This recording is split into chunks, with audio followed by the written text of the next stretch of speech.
اعوذ باللہ من الشیطان الرجیم بسم اللہ الرحمن الرحیم۔ مسلمانوں کے دوسرے خلیفہ حضرت عمر فاروق رضی اللہ تعالی عنہ کو اسلام کی تاریخ میں بہت بلند مقام اور مرتبہ حاصل ہے۔ اسلام قبول کرنے سے پہلے وہ قبیلہ قریش کے معزز اور بہادر نوجوانوں میں شمار کیے جاتے تھے۔ اسلام قبول کرنے کے بعد انہوں نے اسے چھپایا نہیں بلکہ کھلے بندوں میں اپنے اسلام کا اعلان کیا اور سب مسلمانوں کو ساتھ لے کر حرم شریف یعنی خانہ کعبہ میں جا کر نماز پڑھی۔ ان کی جرأت اور بے خوفی ہی تھی کہ رسول پاک صلی اللہ علیہ وآلہ وسلم نے ان کو فاروق کا لقب عطا فرمایا۔ فاروق کا مطلب ہوتا ہے حق اور باطل یا سچ اور جھوٹ میں فرق یا تمیز کرنے والا۔ تاریخ میں انہیں فاروق اعظم کے لقب سے شہرت پائی۔ یہ لقب ملنے سے پہلے انہیں عمر بن خطاب ہی کہا جاتا تھا اور قریش کے دوسرے لوگوں کی طرح ان کا پیشہ بھی تجارت تھا اور وہ کبھی کبھی اسی سلسلے میں دوسرے ملکوں کی طرف سفر کرتے تھے۔ اسلام قبول کرنے سے کئی سال پہلے حضرت عمر بن خطاب رضی اللہ تعالی عنہ ایک دفعہ ایک تجارتی قافلے کے ساتھ مال لے کر مکہ سے شام گئے۔ قافلے میں قریش کے کئی اور بڑے سردار بھی شامل تھے۔ یہ قافلہ شام کے سب سے بڑے شہر دمشق گیا اور وہاں اپنا مال بیچ کر واپس مکہ کی طرف روانہ ہوا۔ تھوڑا سا فاصلہ طے کرنے کے بعد حضرت عمر فاروق رضی اللہ تعالی عنہ کو یاد آیا کہ ان کی ایک رشتہ دار خاتون نے انہیں کچھ سونا دیا تھا کہ اسے بیچ کر اس کے لیے کچھ کپڑے وغیرہ لیتے آئیں۔ انہوں نے اپنے قافلے کے ساتھیوں سے کہا کہ میں فلاں عورت کا کام کرنے واپس دمشق جا رہا ہوں، کوشش کروں گا کہ یہ کام کرتے جلدی واپس آ جاؤں۔ حضرت عمر فاروق رضی اللہ تعالی عنہ دمشق واپس گئے تو بازار بند ہو چکے تھے۔ مجبوراً وہ ایک سرائے میں ٹھہر گئے اور سو گئے۔ تھوڑی ہی دیر کے بعد اللہ کا ایک بندہ سرائے میں آیا۔ اس نے حضرت عمر فاروق رضی اللہ تعالی عنہ کو جگایا اور اپنے ساتھ گھر لے گیا۔ معلوم نہیں یہ نیک آدمی حضرت عمر فاروق رضی اللہ تعالی عنہ کو پہلے سے جانتا تھا۔ حضرت عمر پہلے بھی کئی بار دمشق آ چکے تھے۔ یا ان کے والد خطاب سے ان کی کوئی واقفیت تھی۔ اس نے حضرت عمر فاروق رضی اللہ تعالی عنہ کی بڑی خاطر و مدارت کی۔ کھانا کھا کر وہ تو سو گئے اور ان کا میزبان رات بھر عبادت کرتا رہا۔ صبح کو حضرت عمر فاروق رضی اللہ تعالی عنہ بیدار ہوئے تو ان کے میزبان نے کہا کہ اکیلے بازار نہ جانا، بازار میں لٹیرے اکثر مسافروں کو لوٹ لیتے ہیں، میرے ساتھ چلنا۔ یہ کہہ کر وہ سو گیا کیونکہ رات بھر وہ جاگتا رہا تھا۔ حضرت عمر فاروق رضی اللہ تعالی عنہ نے اسے جگانا نامناسب سمجھا اور اکیلے بازار چلے گئے۔ ابھی بازار کھلا نہ تھا کہ وہ بازار کھلنے کا انتظار کرنے لگے۔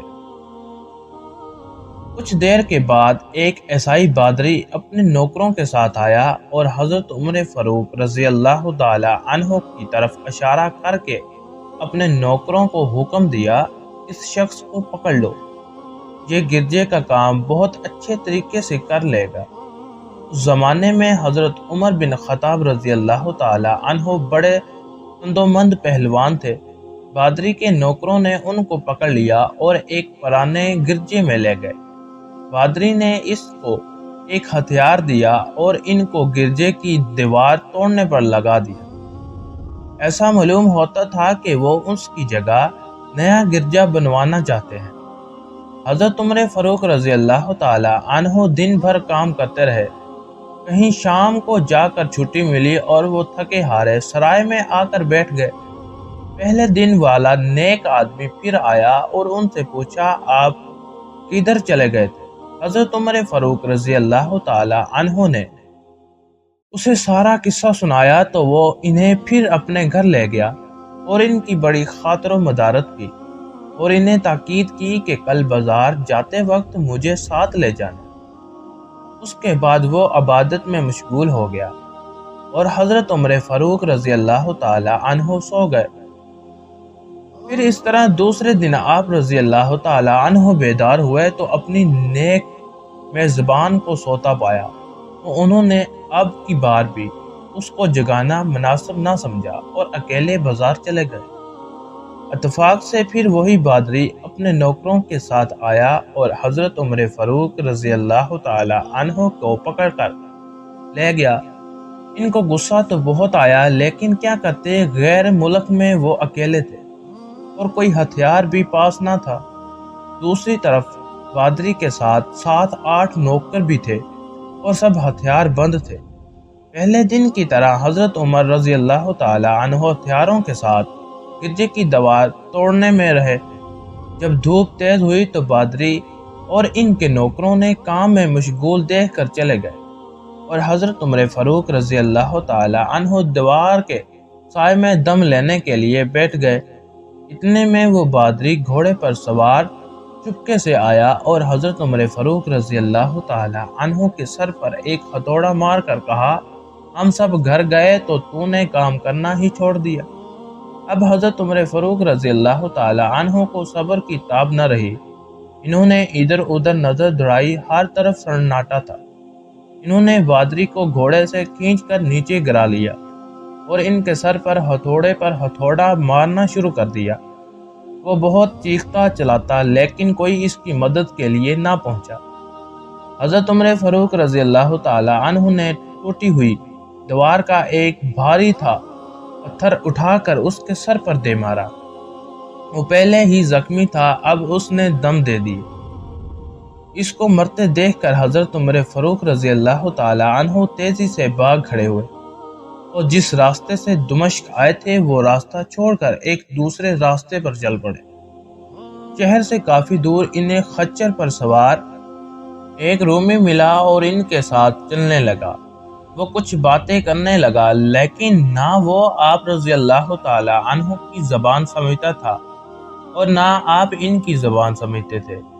اس نے یکا یک اپنی تلوار پر ہاتھ ڈالا اور حضرت عمر فاروق رضی اللہ تعالی عنہ سمجھ گئے کہ وہ ان پر وار کرنا چاہتا ہے۔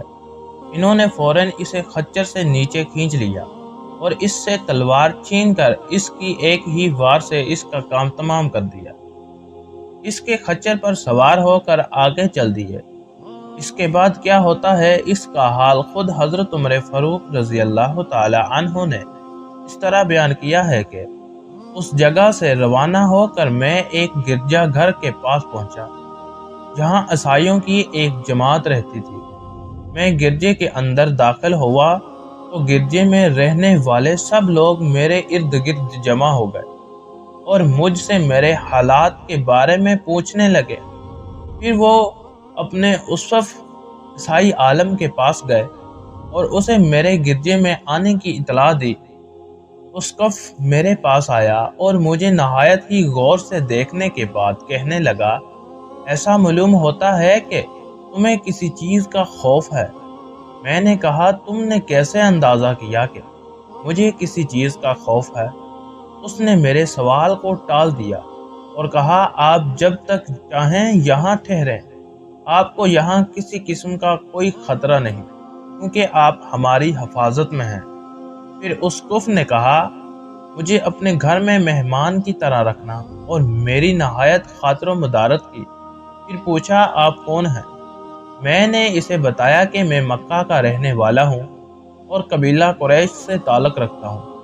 ایک تجارتی قافلے کے ساتھ شام آیا تھا۔ تجارت کا مال بیچنے کے بعد اپنے ایک ضروری کام کے لیے مجھے اپنے قافلے سے جدا ہونا پڑا۔ جدا ہو کر واپس دمشق جانا پڑا۔ اب میں اپنے وطن واپس جا رہا ہوں، راستہ بھٹک کر ادھر آ نکلا ہوں۔ اسقف مجھے غور سے دیکھ رہا تھا اور بار بار طرح طرح کے سوال کرتا رہا۔ میں نے اس کے یہاں نہایت ہی آرام سے رات بسر کی۔ صبح کو اس نے پوچھا، آپ کا ارادہ ابھی یہاں ٹھہرنے کا ہے یا آگے جانے کا؟ میں نے کہا، میں اب آپ سے رخصت ہونا چاہتا ہوں۔ یہ سن کر اسقف اپنا شاندار گدھا، جو بہت ہی خوبصورت اور نہایت ہی تیز رفتار تھا، لے آیا۔ اس پر پلان کسا اور خرچیاں لادیں، اس میں کھانے کی مزید چیزیں اور قیمتی تحفے بھرے ہوئے تھے۔ خرجیاں اس تھیلوں کو کہتے ہیں جو گدھے کی پیٹھ پر سامان کے لیے باندھی جاتی ہیں۔ پھر اس نے کہا، آپ اس گدھے پر سوار ہو جائیں اور چل پڑیں۔ راستے میں آپ کا گزر کسی عیسائی کے مکان کے پاس سے ہوگا تو وہ آپ کو اس گدھے پر سوار دیکھ کر آپ کی بہت تمیز کرے گا اور آپ کی خاطر و مدارت میں کوئی کسر نہیں چھوڑے گا۔ یہ کہہ کر اسقف نے میرا ہاتھ پکڑا اور تنہائی میں لے جا کر کہنے لگا، اے عمر، آپ پر میرا حق واجب ہو گیا۔ میں نے کہا، بے شک۔ اس نے کہا، آپ کا تعلق ایک معزز قوم سے ہے، میں آپ سے ایک عرض ہے۔ میں نے کہا، آپ بیان کریں، لیکن حیرت کی بات ہے کہ آپ جیسا بڑا آدمی مجھ جیسے پریشان حال مسافر سے کوئی غرض رکھتا ہو۔ اس نے بڑے یقین برے لہجے پہ کہا، سنو، میں ایک ایسا آدمی ہوں جسے اللہ تبارک و تعالیٰ نے آسمانی کتابوں کا علم عطا کیا ہے۔ میں نے آپ کی ذات میں بہت سی ایسی نشانیاں دیکھی ہیں جو ظاہر کرتی ہیں کہ جب ایک مقررہ مدت پوری ہو جائے گی تو حالات میں زبردست تبدیلی آئے گی۔ اس وقت آپ ہمارے ملک کے حاکم بن جائیں گے اور یہاں کے سب شہروں میں آپ ہی کا حکم چلے گا۔ پھر اسقف نے اپنی جیب سے دوات، قلم اور کاغذ نکالی اور کہا، میری غرض یہ ہے کہ آپ اس کاغذ پر لکھ دیں کہ اس گرجے اور اس کی جائیداد پر جزیہ ہے اور کسی قسم کا حکم موصول معاف ہوگا۔ میں نے حیران ہو کر اسقف سے کہا، آپ مجھ سے مذاق تو نہیں کر رہے؟ اس نے کہا، قسم ہے اس ذات کی جس نے حضرت عیسیٰ علیہ السلام پر انجیل نازل فرمائی ہے، جو کچھ کہہ رہا ہوں وہ بالکل سچ ہے۔ آپ مہربانی فرمائے اور میری درخواست قبول فرمائے۔ میں نے اسقف کی باتوں کو اس کا وہم سمجھا اور جس طرح اس نے کہا اس طرح لکھ کر کاغذ اس کو دے دیا اور گدھے پر سوار ہو کر وہاں سے چل پڑا۔ رات میں مجھے کئی جگہ عیسائیوں کی جماعتیں ملی۔ انہوں نے اسقف کے گدھے پر مجھے سوار دیکھ کر بہت بڑا خاطر و مدارت کی۔ میں اس طرح جگہ جگہ عیسائیوں کا مہمان بنتا تبوک پہنچ گیا۔ تبوک شام اور عرب کی سرحد کے قریب ایک قصبہ ہے۔ اللہ تبارک و تعالیٰ کی شان، جس تجارتی قافلے کے ساتھ میں گیا تھا وہ کافی دیر میرا انتظار کرنے کے بعد اسی جگہ سے چل پڑا تھا جہاں میں نے اسے چھوڑا تھا، اور اب تبوک میں ایک کنویں کے قریب ڈیرا ڈالے ہوئے تھا۔ قافلے والے میرے ساتھی مجھے دیکھتے ہی میری طرف دوڑ پڑے۔ وہ مجھ سے مل کر بہت خوش ہوئے اور کہنے لگے، اے عمر بن خطاب، ہم لوگ تمہارا انتظار کرتے کرتے بالکل مایوس ہو گئے تھے، تو ہم نے اس مقام سے کوچ کر دیا جہاں سے تم واپس دمشق گئے تھے، مگر تمہارے بارے میں ہمیں سخت پریشانی تھی۔ یہ تو بتاؤ اتنے دن تم کہاں رہے؟ میں نے وہ تمام حالات بیان کیے جو مجھے پیش آئے، لیکن اسقف سے میری جو گفتگو ہوئی تھی وہ بالکل ظاہر نہ کی، کیونکہ میں اسقف کی باتوں کو اس کا وہم اور اس کے عقیدے کی کمزوری سمجھتا تھا۔ قریش کے ایک سردار ابو سفیان بھی اس قافلے میں شامل تھے۔ انہوں نے مجھے اس شاندار گدھے پر سوار دیکھ کر کہا، ارے تم لوگ اس نوجوان کے اقبال مندی تو دیکھو، اسے کسی ایسے میدان میں چھوڑ دیا جائے جہاں نہ پانی ہو اور نہ سبزہ، پھر بھی اسے رزق مل جائے گا۔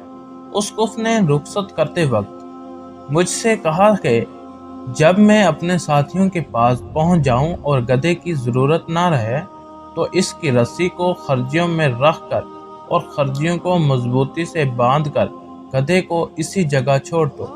میں نے ایسا ہی کیا۔ یہ دیکھ کر ابو سفیان نے کہا، ارے یہ تم کیا کر رہے ہو؟ گدھے کو ایسی جگہ چھوڑ دیا جہاں سے چور اور درندے اکثر گزرتے رہتے ہیں۔ میں نے کہا، میں اس کے مالک نے مجھ سے ایسا ہی کرنے کی ہدایت کی تھی، وہی اس کی عادتوں سے زیادہ واقف ہے۔ وہاں سے روانہ ہو کر ہمارا قافلہ مکہ پہنچا۔ میرے اور اسقف کے درمیان جو گفتگو ہوئی تھی وہ مجھے بھلائے نہ بھولتی تھی۔ پہلے تو کئی دن میں نے اسے دل ہی دل میں رکھا، لیکن پھر مجھے صف نہ ہو سکا، اور میں نے یہ راز اپنے اس رشتہ دار خاتون کے سامنے ظاہر کر دیا جس نے مجھے سونا دیا تھا۔ وہ بڑی ہی عقل مند خاتون تھی۔ اس نے مجھ سے کہا، اے ابن خطاب، میں تمہارے بچپن ہی سے تم میں اچھی نشانیاں دیکھ رہی ہوں۔ تم جب بہت چھوٹے بچے تھے تو میں نے ایک دفعہ خواب میں دیکھا کہ تم لمبے ہوتے جا رہے ہو اور تمہارا قد اتنا لمبا ہو گیا ہے کہ اس نے آسمان کو چھو لیا۔ یہ دیکھ کر میں نے خواب میں کہا، ارے یہ میرے بچے کی کیا حالت ہے۔ کسی نے کہا، یہ لڑکا جلدی ہی دنیا اور آخرت میں بھلائی پھیلانے والا ہے۔ جاہلیت کے زمانے میں اس قسم کی باتوں کا مطلب میری سمجھ میں نہیں آتا تھا۔ مکہ میں ایک شخص اہل کتاب یہود اور نصارہ میں سے تھا جو بہت گمنام تھا۔ عام لوگ تو اس سے واقف نہیں تھے، لیکن قریش کے سردار اسے پہچانتے تھے اور اس کی بہت عزت کرتے تھے۔ ایک دن میں دوپہر کے وقت اس کے یہاں گیا اور اس کے مکان پر پہنچ کر اسے آواز دی، ذرا دروازہ کھولیے، مجھے آپ سے ایک ضروری کام ہے۔ اس نے دروازہ کھول دیا۔ میں نے اس سے کہا، میں آپ سے چند باتیں کرنا چاہتا ہوں اور میں چاہتا ہوں کہ ان کو آپ اپنے دل میں راز بنا کر رکھیں اور کسی کے سامنے اس کا اظہار نہ کریں۔ اس نے ایسا کرنے کا وعدہ کیا تو میں نے اپنے سفر کی تمام واقعات اس کے سامنے بیان کر دیے اور اپنے رشتہ دار خاتون کا خواب کا ذکر بھی کر دیا۔ جب میں اپنی گفتگو ختم کر چکا تو اس نے کہا، اے ابن خطاب، جس کو تم نے معافی کا وعدہ لکھ کر دیا ہے وہ اس زمانے میں عیسائیوں کا سب سے بڑا عالم ہے، اور جو کچھ اس نے کہا وہ سب کچھ سچ ہے، اور جلدی ہی وہ تمہارے سامنے آ جائے گا۔ جہاں تک تمہاری رشتہ دار خاتون کے خواب کا تعلق ہے تو اس سے یہ ظاہر ہوتا ہے کہ مکہ میں ایک بہت بڑا انقلاب آئے گا۔ زمانہ ایک نئی صورت اختیار کرے گا اور آنے والے زمانے کے آسمان و زمین بدل جائیں گے۔ میں وہاں سے گھر چلا آیا اور اس ساری باتیں اپنے دل میں لیے رہا۔ تھوڑے ہی عرصے کے بعد قریش کی مجلسوں میں رسول اللہ صلی اللہ علیہ وآلہ وسلم کا ذکر ہونے لگا۔ یہ لوگ اس بات پر ناک بھوک رہاتے تھے کہ محمد صلی اللہ علیہ وآلہ وسلم اپنے آپ کو اللہ کا رسول کہتا ہے، لوگوں کو بتوں کی پوجا سے منع کرتا ہے اور ایک اللہ تعالیٰ کو ماننے پر زور دیتا ہے۔ جلدی ہی اللہ تبارک و تعالیٰ نے اسلام کو ظاہر کر دیا اور مجھے یقین ہو گیا کہ حالات وہی صورت اختیار کر رہے ہیں جن کی طرف آسمانی کتابوں کا علم شام اسقف نے اشارہ کیا تھا۔ جہاں حضرت عمر فاروق رضی اللہ تعالی عنہ کا بیان ختم ہو جاتا ہے۔ نبوت کے چھٹے سال حضرت عمر فاروق رضی اللہ تعالی عنہ نے اسلام قبول کر لیا اور رسول اللہ صلی اللہ علیہ وآلہ وسلم کے جان نثار ساتھی بن گئے۔ سن 11 ہجری میں رسول اللہ صلی اللہ علیہ وآلہ وسلم نے اس دنیا سے پردہ فرمایا تو حضرت ابوبکر صدیق رضی اللہ تعالی عنہ مسلمانوں کے پہلے خلیفہ بنے۔ سن 13 ہجری میں انہوں نے وفات پائی تو حضرت عمر فاروق رضی اللہ تعالی عنہ خلیفہ بنے۔ ان کے سفر نامے کی روایتیں کرنے والے راوی کا بیان ہے کہ حضرت عمر فاروق رضی اللہ تعالی عنہ اپنی خلافت کے زمانے میں شام تشریف لے گئے تو ایک بہت بڑا بوڑھا آدمی جس کے بال برف کی طرح سفید ہو چکے تھے، عیسائیوں کی ایک جماعت کے ساتھ ان کی خدمت میں حاضر ہوا اور عرض گزار ہوا، اے امیر المؤمنین، کیا آپ مجھے پہچانتے ہیں؟ تو حضرت عمر فاروق رضی اللہ تعالی عنہ نے فرمایا، اگر آپ شام کے فلاں گرجے والے اسقف ہیں تو میں آپ کو پہچانتا ہوں۔ اس نے کہا، جی ہاں، میں وہی اسقف ہوں۔ حضرت عمر فاروق رضی اللہ تعالی عنہ نے فرمایا، میں نے آپ سے لکھ کر جو عہد کیا تھا وہی ابھی تک قائم ہے۔ اللہ تبارک و تعالی نے اپنے رسول محمد صلی اللہ علیہ وآلہ وسلم کے ذریعے ہمیں عزت بخشی۔ انہوں نے ہمیں اللہ تبارک و تعالی کے پسندیدہ دین اسلام کی طرف دعوت دی۔ ہم نے یہ دعوت قبول کی۔ آپ ہی نے مجھے ان باتوں سے آگاہ کیا تھا۔ اب آپ کو کون سی چیز اسلام قبول کرنے سے روکتی ہے؟ بوڑھے اسقف نے حضرت عمر فاروق رضی اللہ تعالی عنہ کی باتیں سن کر اسی وقت اپنے ساتھیوں سمیت کلمہ پڑھ کر اسلام کی دولت حاصل کر لی۔ آمین یا رب العالمین۔